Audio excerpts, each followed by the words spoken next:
Boa noite. Hoje nós iremos apresentar o trabalho da disciplina de Estrutura da Matéria do quadrimestre suplementar de 2020 da Universidade Federal do ABC. Nosso tema é Planck e o quantum de energia. Meu nome é Arthur Rizigama da Silva. Meu nome é André Henrique. Meu nome é Marcos Cazu. Meu nome é Patrícia Condo. Nossa apresentação será subdividida nos seguintes tópicos.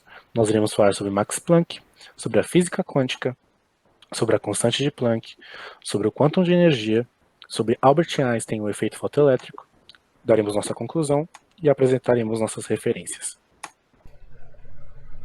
Max Planck foi um físico alemão considerado o pai da física quântica e um dos físicos mais importantes do século XX.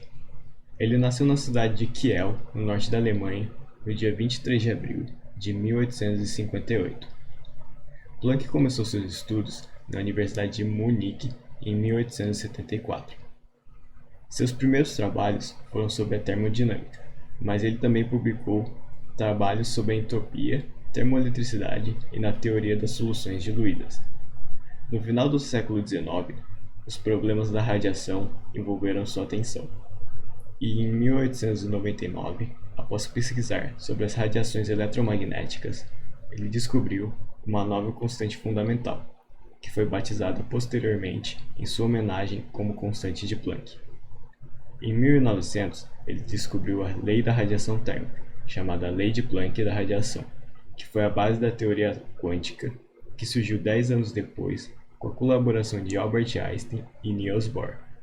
Essa descoberta foi determinante para a física atômica, pois fundamentou o modelo atômico de Niels Bohr e abriu o caminho para a teoria de Einstein, que explica o efeito fotoelétrico. Assim, devido às suas contribuições na área da física quântica, Planck foi laureado com o Prêmio Nobel de Física de 1918.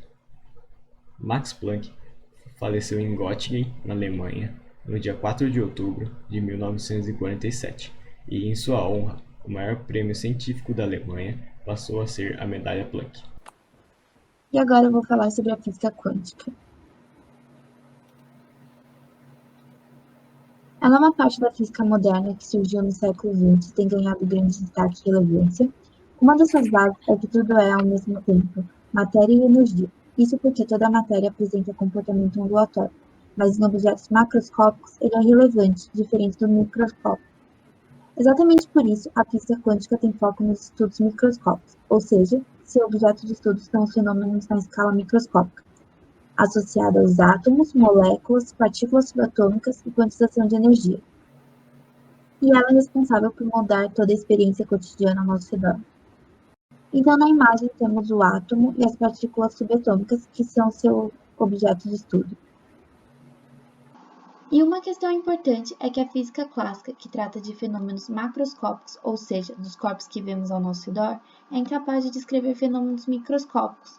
Então, a física quântica descreve fenômenos inexplicáveis pela física clássica, como o decaimento radioativo, a atração entre nêutrons e prótons do núcleo atômico, o efeito fotoelétrico, a dualidade onda-partícula, a emissão e absorção de luz pelos átomos, as órbitas estáveis do elétron e a radiação do corpo negro. Além disso, a física quântica é grande responsável pelo avanço tecnológico. Isso porque ela está relacionada aos chips, aos reatores nucleares, aos raios laser, aos transistores, aos supercondutores, à engenharia genética e aos semicondutores. Sobre a constante de Planck. Essa constante é utilizada na física quântica para calcular os fenômenos relacionados ao comportamento corpuscular e ondulatório de objetos microscópicos. Ela é representada pelo símbolo H e tem um valor aproximado de 6,626 vezes 10 a menos 34 joule-segundo. Essa constante foi criada com o objetivo de resolver a catástrofe do ultravioleta. O que foi essa catástrofe? Foi a tentativa da física clássica de explicar a radiação emitida por um corpo negro. Para criar essa constante, Planck observou a oscilação de entropia das partículas de acordo com a temperatura. Com isso, ele assumiu que a energia produzida por um corpo negro deveria ser quantizada. E com a utilização dessa constante, também foi descoberto que a luz é formada por pacotes de energia. Agora eu vou falar sobre o quantum de energia. Antigamente, os cientistas estudavam a dependência entre a temperatura e a cor dos objetos aquecidos. Com esses estudos e experimentos, eles chegaram ao conceito do corpo negro. O corpo negro nada mais é do que um objeto, um corpo, que absorve toda a radiação, toda a energia que incide sobre ele. Os cientistas tentaram explicar de forma teórica o comportamento do corpo negro, utilizando as teorias da física clássica, como o eletromagnetismo e a termodinâmica. Porém, os resultados obtidos não foram satisfatórios. Os cientistas chegaram a uma equação que não conseguia explicar o comportamento dos corpos para todo o comprimento de onda, resultando, por exemplo, na catástrofe ultravioleta. E o que seria a catástrofe ultravioleta?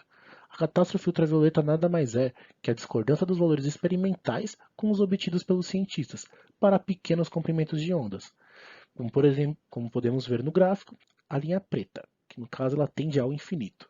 Se essa equação obtida pelos cientistas estivesse correta, até uma xícara de chá poderia brilhar. O grande problema que havia com esta fórmula é que ela foi concebida a partir das teorias da física clássica.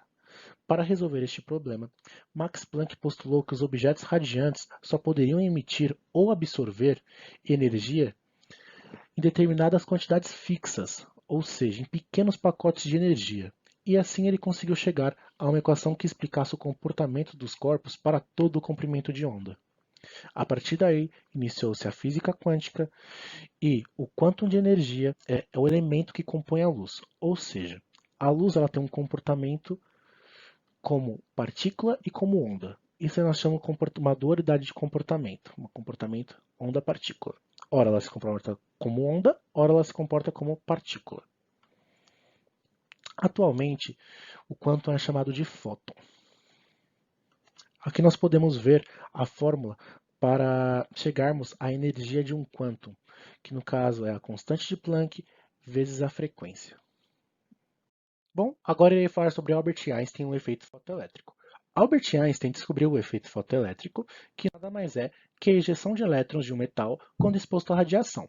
O que seria essa radiação? A radiação seria a própria luz, ou seja, quando a luz incide sobre uma superfície metálica, isso acarreta que elétrons disponíveis nessa superfície sejam emitidos.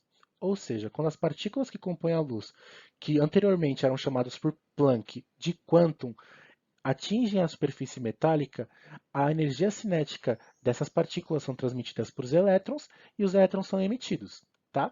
A partir do descobrimento do efeito fotoelétrico, essas partículas que antes eram designadas quantum por Planck foram chamadas de fótons, que são conhecidos atualmente. Um fato curioso é que a energia cinética máxima dos elétrons emitidos independe da intensidade de luz, ou seja, quanto maior a intensidade de luz, não significa que mais elétrons vão ser emitidos, mais elétrons vão ser liberados. Então, esse efeito está de acordo com a teoria proposta por Planck e foi por conta do descobrimento do efeito fotoelétrico que a teoria de Planck foi aceita na comunidade científica. Então, podemos concluir que Planck mudou o rumo da física.